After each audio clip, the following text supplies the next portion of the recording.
নমস্কার, সবাইকে স্বাগত জানাচ্ছি এখনকার অনুষ্ঠান অ্যাস্ট্রো গাইডেন্স। এই গাইডেন্স এবং অ্যাস্ট্রোলজিক্যাল গাইডেন্স আমাদের জীবনে চলার ক্ষেত্রে অত্যন্ত প্রয়োজন। তার কারণ হচ্ছে আমরা অনেক কিছু ভাবি যে আমরা এতটা উন্নতির পথে যাব, আমরা এতটা অর্থ রোজগার করব, আমার কোনো রকম মানে আমাদের কোনো সম্পর্কের দিক থেকে আমার সাংসারিক জীবনে কোনো সমস্যা হবে না, আমার এডুকেশনাল ব্যাকগ্রাউন্ড স্ট্রং থাকবে, এতগুলো পজিটিভ দিক আমরা ভাবি। সেই দিকগুলো যখনই ফুলফিল হয় না তখনই কিন্তু মানুষ ডিপ্রেশনে চলে যায়, মানুষ কিন্তু তখন অবসাদে ভোগে যে আমি চেষ্টা করছি কিন্তু আমি আমার সফলতায় পৌঁছাতে পারছি না। এই অ্যাস্ট্রো গাইডেন্স তাদের জন্য যারা এই ধরনের ইচ্ছাকে মনে শুধু যত্ন করে রেখেছেন কিন্তু সফল হতে পারছেন না। এবং এই অনুষ্ঠান এবং যিনি আমাদের অনুষ্ঠানে রয়েছেন তার অব্যর্থ প্রতিবিধানে বহু বছর ধরে মানুষ আজকে তাদের স্বপ্নকে পূরণ করতে দেখছে এবং তারা সেই স্বপ্নকে বাস্তব করতে পারছেন।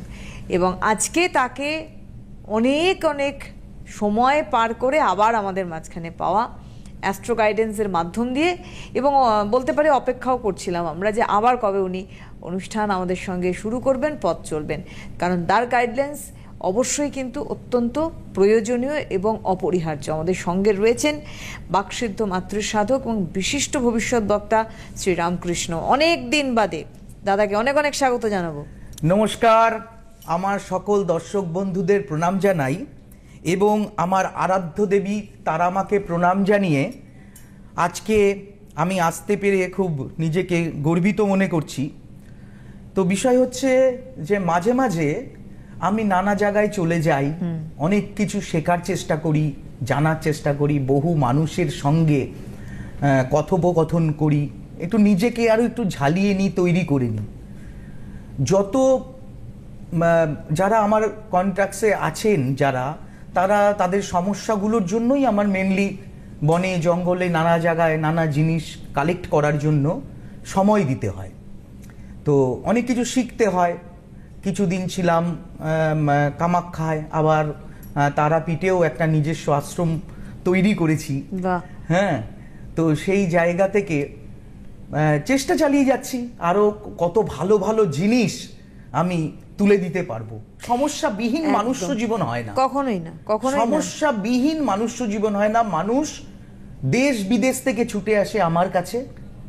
আমি তারা মাকে বলি যে মা তুমি নিশ্চয়ই সকলকে ভালো করবে, আমার মাধ্যমে করলে কি হয়, আমার প্রচারটা হবে, আমি দুটো খেতে পাবো, এই হচ্ছে ব্যাপার।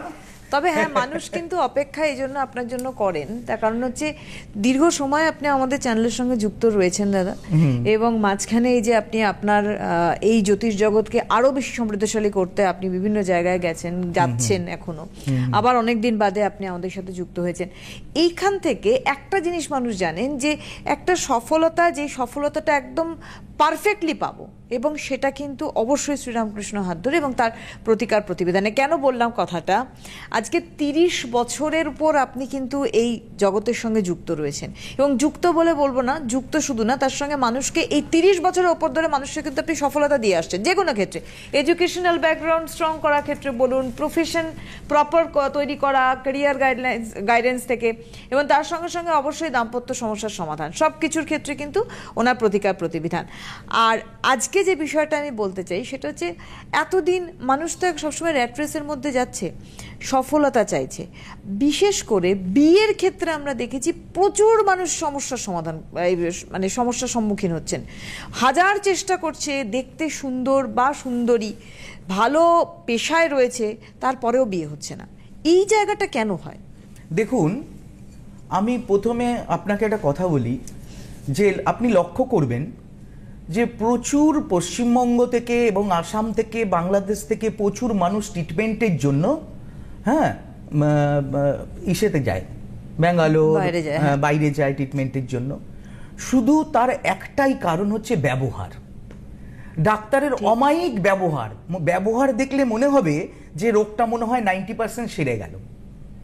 তেমনি প্রথম কথা হচ্ছে, আপনি প্রশ্ন করতে পারেন রামকৃষ্ণদা আপনার কাছে কেন আসবে। ঠিক, আমি আমার এতগুলো লোক থাকা সত্ত্বেও কোনো ক্লায়েন্ট ফোন করলে ফোনটা আমি নিজে রিসিভ করি।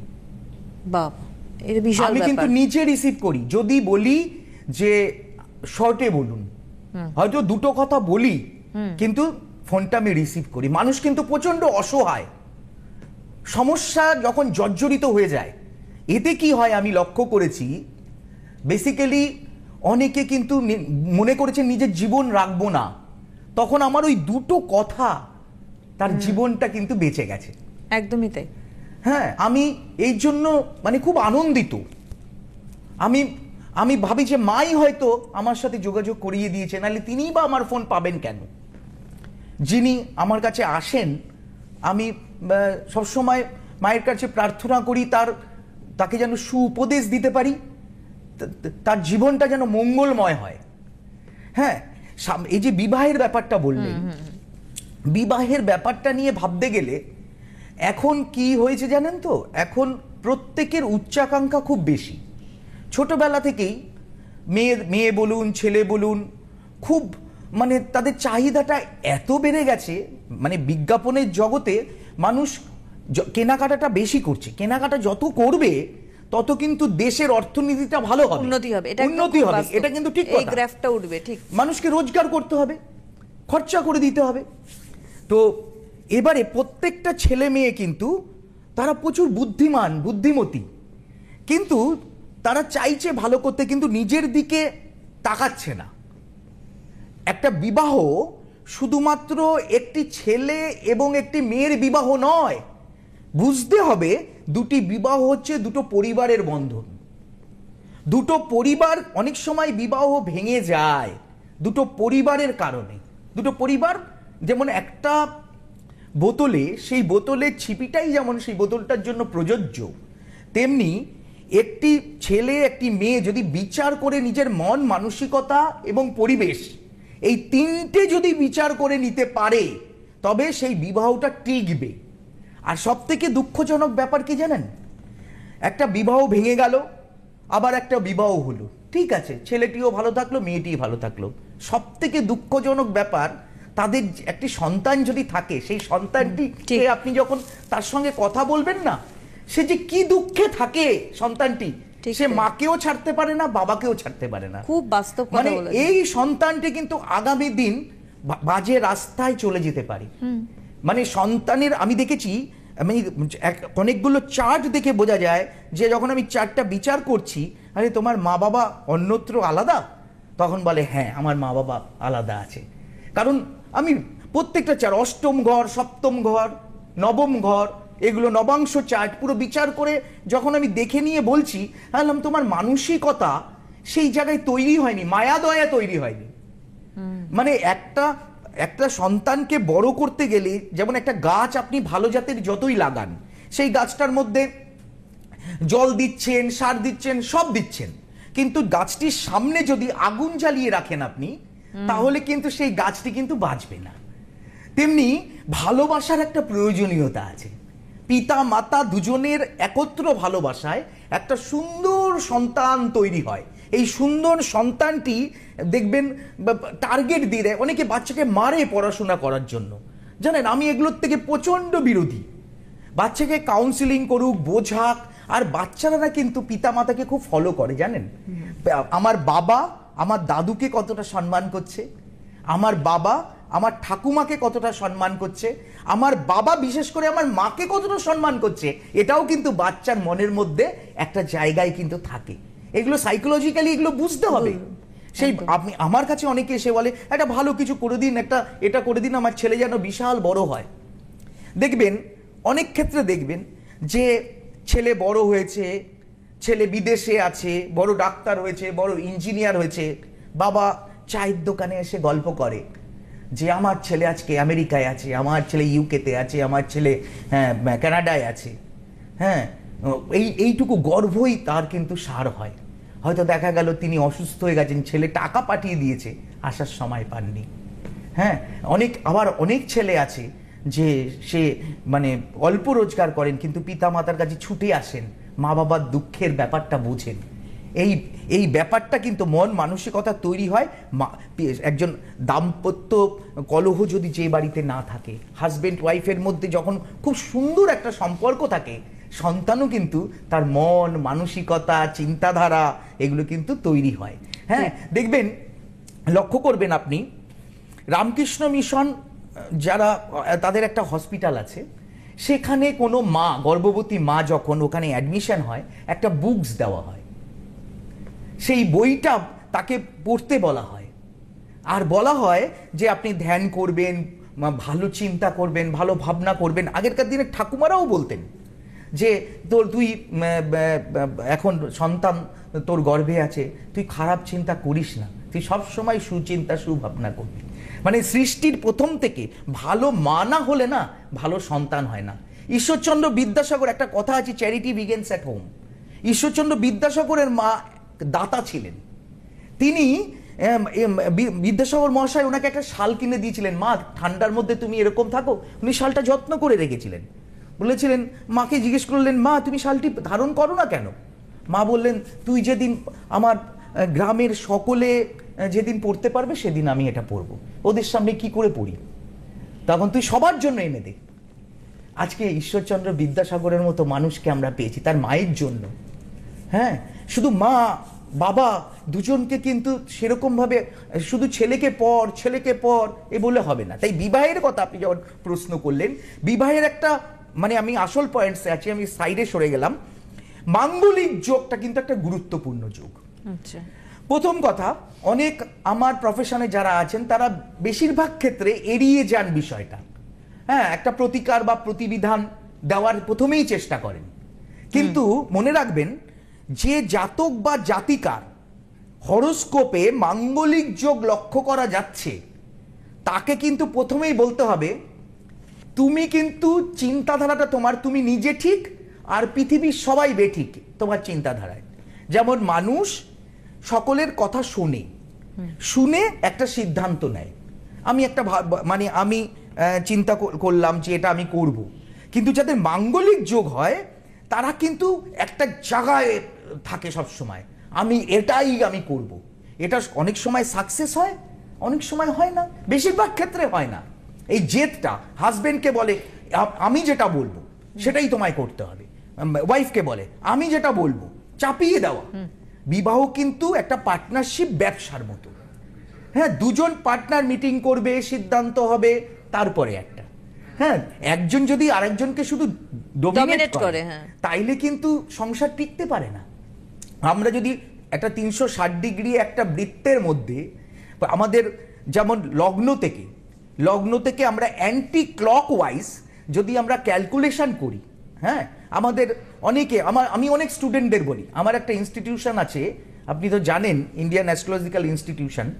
তো সেখানে আমি যাদের পড়াই, আমি প্রত্যেককে বলি যে এই যে মাঙ্গলিক যোগ, লগ্নের দ্বিতীয়, লগ্নের চতুর্থ, লগ্নের সপ্তম, লগ্নের অষ্টম, লগ্নের দ্বাদশে মঙ্গল থাকলে মাঙ্গলিক যোগ হয়। কিন্তু মনে রাখবেন, কাউ লগ্নে মঙ্গল আছে আর কাউ সপ্তমে মঙ্গল আছে, এই দুটোকে আপনি কিন্তু এক করে ফেলতে পারেন না। যার দ্বিতীয় মঙ্গল আছে, কাউ চতুর্থে মঙ্গল আছে, আপনি দুটোকে কিন্তু এক করে ফেলতে পারেন না। যেমন আপনার মানে 36টা পয়েন্টস আমাদের আলাদাগুলো দেখতে হবে, গণ দেখতে হবে, রাশি দেখতে হবে, নক্ষত্র দেখতে হবে, এগুলো সমস্ত যেমন কিছু দেখতে হবে, তেমনি মাঙ্গলিকের ক্ষেত্রেও দেখতে হবে যে মাঙ্গলিক কার সপ্তমী আছে, কার দ্বিতীয়ায় আছে বা প্রথমায় আছে, এটা কিন্তু বিচার করে নিতে হবে। এটা, এই বিচারটা চট করে হবে না, একটু চিন্তা ভাবনা করে করতে হবে। এবং দুজন যাদের জাতক বা জাতিকা যাদের বিবাহ হবে তাদের সাথে বসে আলোচনা করতে হবে, দেখো বাবা এই মেয়েটি কিন্তু সারা জীবন তোমার সাথে একটু জেদ দেখাবে, এর শর্ট টেম্পার্ড, তুমি একে নিয়ে চলতে পারবে কিনা আগে বোঝো, তুমি বোঝো। এ কিন্তু খুব অহংকারী, নিজেকে ছাড়া কাউকে বোঝে না, তুমি তোমার বাবা মা মেনে নিতে পারবে কিনা। এই দেখো এই ছেলেটি, হ্যাঁ, মানে চটপট মুখের উপর সত্যি কথা বলে দেয়, স্পষ্ট বক্তা, তো অনেকের আঘাত লাগতে পারে, তুমি একে নিয়ে চলতে পারবে কিনা এগুলো জানতে হবে। এই ছেলেটি সারাদিন টাকার পেছনে ছোটে সংসারে টাইম দিতে পারবে না, তুমি একে নিয়ে চলতে পারবে কিনা, এইগুলো আগে বোঝাতে হবে দাম্পত্য ব্যাপারটা, তখন সে সিদ্ধান্ত নেবে আমি এর সাথে চলতে পারবো কি পারবো না। স্বাভাবিকভাবেই তখন দাম্পত্য জীবন ভালো হবে, তখন ভালো হবে, জেনে নেবে। জেনে নেবে। আমি এখন যদি ফলস একটা চুল লাগিয়ে বিয়ে করি, বিয়ের পরে আমি চুলটা খুলে রেখে দিলাম, আমার স্ত্রী দেখলেন আমার মাথায় টাক, হ্যাঁ, তাহলে তো দাম্পত্য কলহ হবেই। সেই জায়গায় মেকআপ করে বিয়ে করা, হ্যাঁ, তো আজকাল তো সবকিছুই পরিয়ে সাজিয়ে দেওয়া যায়, যে কোনো মানুষকেই সুন্দরী করে দেওয়া যায়, কিন্তু মন, মানসিকতা, চারিত্রিক বৈশিষ্ট্য এটা তো একদিনে আসে না, এটা তো দীর্ঘদিনের অভ্যাস। এই যে গুরুদেব বলেন যে তুমি জব করবে, জব করবে, জব করবে, কেন বলেন শ্বাসে প্রশ্বাসে জব করতে? কারণ মৃত্যুর সময় না চিন্তা হয়, এই আমার সম্পত্তিটা কোথায় যাবে, এই আমার টাকাটা কোথায় রাখবো, এই আমার এই সব ব্যাপারের জন্য ঈশ্বরের নামই কিন্তু মৃত্যুর সময় কেউ নিতে পারে না। তাই কেউ যদি অভ্যাস করে প্রতিনিয়ত শ্বাসে প্রশ্বাসে জব করে, যে সে যে দেবতারই পুজো করুক, সেই দেবতার নাম যদি সে প্রতি মুহূর্তে জপ করতে থাকে, সেটা একটা অভ্যাস, এটা একদিনে আসে না। যোগ আমি তোমাকে ঘন্টার পর ঘন্টা আমি পদ্মাসনে বসে আমি তোমাকে দেখিয়ে দিতে পারবো, হ্যাঁ, সারা দিন, হ্যাঁ, যে আমি বসতে পারি। অনেকে বসতে পারে না, অনেকে পদ্মাসনে বসতে পারে না। আমি 3 ঘন্টা 4 ঘন্টা 5 ঘন্টা বসে পুজো করি, এটা আমার একদিনে হয়নি, হ্যাঁ, এটা দীর্ঘ বছর ধরে হয়েছে। হ্যাঁ, আমি তারাপীঠে রাত্রিবেলা 12টা 1টা 2টো যখন মানে আমি শ্মশানের মধ্যে বসে একা বসে জপ করছি চিতায়, হ্যাঁ, আজকে না, এই যে ডোমগুলো ছিল ওদের পূর্বপুরুষ, ওরা তো অল্প বয়স বাঁচে, কদিন বাঁচে, আমি যাই, কেউ আমাকে লুকিয়ে গিয়ে দেখতে পারে রামকৃষ্ণদা তারাপীঠের নাম করে। আমি এমনও জানি প্রচুর মানুষ বলছেন আমি ওই জায়গায় যাচ্ছি, কিন্তু যাচ্ছেন না, কিন্তু আমি সেই জায়গায় উপস্থিত থাকি, আমি রাস্তা দিয়ে একা হেঁটে যাই, আমি ফেস করি কি হয়েছে বলো, আমি ফোন তুলি, আমি ব্যস্ত আছি বলে ফোন রাখি না, এটার একটা ঘটনা আছে। আমার একটা প্লাস পয়েন্ট, আমার ছেলে একবার এক ডাক্তারকে দেখাতো, ওর মাই নিয়ে যেত ডাক্তারকে দেখাতে। একদিন প্রচন্ড জ্বর হলো, আমি ডাক্তারবাবুর দৌড়ে গিয়ে, আমি গাড়ি নিয়ে গিয়ে আমি বাড়িতে কলিং বেল টিপছি, উপরে দেখলাম ডাক্তারবাবু আছে, নিচ থেকে কাজের মেয়ে বলে দিলেন যে ডাক্তারবাবু নেই, উনি চেম্বারে বসবেন। তার মানে আমি বিপদের দিনে তাকে পেলাম না, লাভ কি হলো? লাভ কি হলো? ঠিক, সে অত বড় ডিগ্রিধারী, হ্যাঁ, ডাক্তার, সে MBBS, হ্যাঁ, MD, আরো লন্ডন থেকে করেছেন, হ্যাঁ, ইসে থেকে করেছেন, চাইল্ড স্পেশালিস্ট, নাম করা চাইল্ড স্পেশালিস্ট, কিন্তু তাকে তো আমি বিপদের সময় পেলাম না। একটা অ্যাডভাইস তো আমাকে অন্তত দিতে পারতো, আপনি এই ট্যাবলেটটা খাওয়ান, আমি তারপরে আমি দেখছি। ডেফিনেটলি, একদমই তাই। আমার একজন পরিচিত ডাক্তার আছেন, বিশ্বাস করবেন না, তার ঘুমানোর সময় নেই, খাওয়ার সময় নেই। আমি তারাপীঠে হঠাৎ একদিন আমার সারা শরীরে ঘাম দিচ্ছে, গরম লাগছে, আমি তাকে ফোন করলাম, তিনি বললেন তুমি একটা কাজ করো, তুমি প্রচন্ড তাপের মধ্যে যজ্ঞ করছো বলে তোমার প্রেশারটা বেড়ে গেছে, তুমি ইমিডিয়েট একটু রেস্ট নাও, এসিতে গিয়ে বসো, হ্যাঁ, আর পারলে জিভের তলায় একটা সরবিটেট তুমি রেখে দাও। তোমার সে গাইডলাইন্সটা দিল, তারপরে আমি তার কাছেই গেলাম, তখন সে নানা রকম টেস্ট করে দেখলো না, কিছু হয়নি, আলটিমেট। কিন্তু আমার মনে আনন্দ আছে, আমার ফোনটা তো আলটিমেট সে তুলেছে। ঠিক, বিষয় হচ্ছে একজন জ্যোতিষ হচ্ছে ফ্রেন্ড, ফিলোসফার অ্যান্ড গাইড। আমি যদি ফ্রেন্ডই না হতে পারি, আমি ফ্রেন্ডলি আলোচনাই না করতে পারি, আমি মনের সুখ দুঃখের কথা যদি আমার জ্যোতিষীর কাছে আলোচনা না করতে পারি, প্রতি মুহূর্তে যদি তাকে টাকা দিতে হয়, আমার অনেকগুলো প্লাস পয়েন্ট আছে। আমার কাছে কেন আসে? আমার কাছে নর্থ বেঙ্গলের মানুষ, নর্থ বেঙ্গলে আপনি একটা জিনিস বোঝেন, নর্থ বেঙ্গলে প্রফেশনালিজমটা এখনো সেরকম ভাবে ঢোকেনি। নর্থ বেঙ্গলের মাউথ প্রচারটা সব থেকে বড় প্রচার। আমাকে সিটিভিএনে দেখছে কি না দেখছে মানে নর্থ বেঙ্গলের লোকেরা সেটা বোঝে না। নর্থ বেঙ্গলের লোকেরা মুখে বলে রামকৃষ্ণদা আজকে আইসে জলপাইগুড়িতে, রামকৃষ্ণদা কালকে আইসে কোচবিহারে, রামকৃষ্ণদা ওই তার কাছে জামু, হ্যাঁ, এই যে নর্থ বেঙ্গলের মানুষ, এই তুই চলে যাবি রামকৃষ্ণদা বইসে, হ্যাঁ, নর্থ বেঙ্গলের মানুষ মানে মাউথ প্রচারটা সব থেকে বড় প্রচার। ওরা কেউ দেখে না কে বড়, এই তুই কারে দেখাইছিস রে, রামকৃষ্ণদাকে, হ্যাঁ, রামকৃষ্ণদারে একটা কাজ করবি, জলপাইগুড়ি রত্নদ্বীপ হোটেলে পাঠা দিবি, হ্যাঁ, রামকৃষ্ণদা ওখানে বসে, সবে মুখে মুখে। এই জন্য বড় বড় অ্যাস্ট্রোলজার নর্থ বেঙ্গলে বিশাল বড় ব্যানার ফ্যানার দিয়ে বসছে, ফাঁকা। তা আমার কাছে ভিড় কেন? ভিড় কি কারণে ভিড়? আমি তাদের গভীরে যেতে পেরেছি, আমার জন্য রান্না করে আনছে, আমার জন্য ফল পাঠিয়ে দিচ্ছে। হোটেলে বিল লাগবে না দাদা, আপনি যে আমার জন্য করেছেন বিল লাগবে না। কোচবিহারে যে হোটেলে বসি, সেই হোটেলের মানে তাদের কালী পুজো থেকে শুরু করে সব করেছি, হ্যাঁ, তো এই যে জলপাইগুড়ি, ফালাকাটা, ধূপগুড়ি, হ্যাঁ, নর্থ বেঙ্গলটাকে পুরো রামকৃষ্ণদা। কিসের জন্য? একটা ব্যানার, একটা পোস্টার আপনি জলপাইগুড়িতে যদি দেখতে পান, আমি তাকে পুরস্কার দেবো আমার নামে। একটা পোস্টার নেই, কিন্তু আমি ট্রেন থেকে নামবো, নেমে যখনই গাড়িতে বসবো, রাস্তায় লোক হাত দেখিয়ে বলবে রামকৃষ্ণদা বাজারে যাচ্ছেন, রামকৃষ্ণদা এসছেন। প্রত্যেকটা মানুষ ভাবে যে আমি হয়তো নর্থ বেঙ্গলে থাকি, কিন্তু আদেও আমি নর্থ বেঙ্গলে থাকি না, আমি কলকাতায় থাকি। কারণ নর্থ বেঙ্গলে আমার একটা জায়গা আছে, কিন্তু আমি কলকাতায় থাকি। তার কারণ হচ্ছে আমার ছেলে মেয়েরা কলকাতায় পড়াশোনা করে। কিন্তু নর্থ বেঙ্গলের মানুষের সাথে এত একাকিত্ব, আমার এত একাকিত্ব নর্থ বেঙ্গলের মানুষের সাথে, মানে অন্তরের মধ্যে, মানে বলে না তার আমি ঘরের ছেলে, একদম একাত্ম হয়ে যাওয়া, ঘরের ছেলে। যা দাদার কাছে যা, দাদা বুঝিয়ে দেবে। এই রামকৃষ্ণ তুমি মাথায় হাত রেখে দাও তো একটু, আমার ছেলেটার ভালো হবে। হ্যাঁ, বিয়ে অনুষ্ঠান, কতগুলো, কত চিঠি, হ্যাঁ, এগুলো এই ভালোবাসা, এর থেকে বড় জিনিস না। দেখুন একটা কথা আমি আপনাকে বলি, টাকা আমার থেকেও বড়, মানে এক রাজার থেকে আর এক রাজা অনেক বড় লোক ছিল, ঠিক তাই, আরো রাজার থেকে আরো রাজা আরো বড় লোক ছিল। কিন্তু সংস্কৃত ভাষায় চাণক্যের একটা কথা আছে, হ্যাঁ, কথা হচ্ছে স্বদেশে পূজ্যতে রাজা, বিদ্বান সর্বত্র পূজ্যতে। সত্যি তাই, হ্যাঁ, বিদ্বান ব্যক্তি সব জায়গায় পুজো পাবে। আমার টাকার অহংকার নেই, আমি এখনো দামি গাড়ি চড়ি না, আমি এখনো যে যা খেতে দেয় খাই, কারণ আমাকে সেই অভ্যাসটা করে নিতে হবে। কারণ সেই পরমাত্মা, যে ঈশ্বরের কাছে পৌঁছতে গেলে আমাকে সেই মাটিতে হাত দিয়ে থাকতে হবে, আকাশে উড়লে চলবে না। তাই মানুষ, আমাকে কাজ করতে হবে, আমাকে সেই পুজো করতে হবে। আমি পুজোটা লোক দিয়ে করিয়ে দিলে আমার মন শান্তি হবে না, কারণ টাকাটা সে গুণে আমায় দিচ্ছে। সরঞ্জামগুলো আমি নিজে হাতে এখনো কিনি। আপনি ভাবতে পারেন আমি নিজে গাড়ি করে যাই, আমার পছন্দ না হলে একটা পদ্মবীজ কিনি না, আমার পছন্দ না হলে একটা শিয়ার সিঙ্গি কিনি না, একটা পছন্দ না হলে একটা হস্তজড়ি কিনি না, আমার পছন্দ না হলে একটা বেড়াজাল কিনি না। আমি দেখে দেখে কিনি, এবং ফুল থেকে শুরু করে আমি নিজে জোয়ারের জল কালেক্ট করি।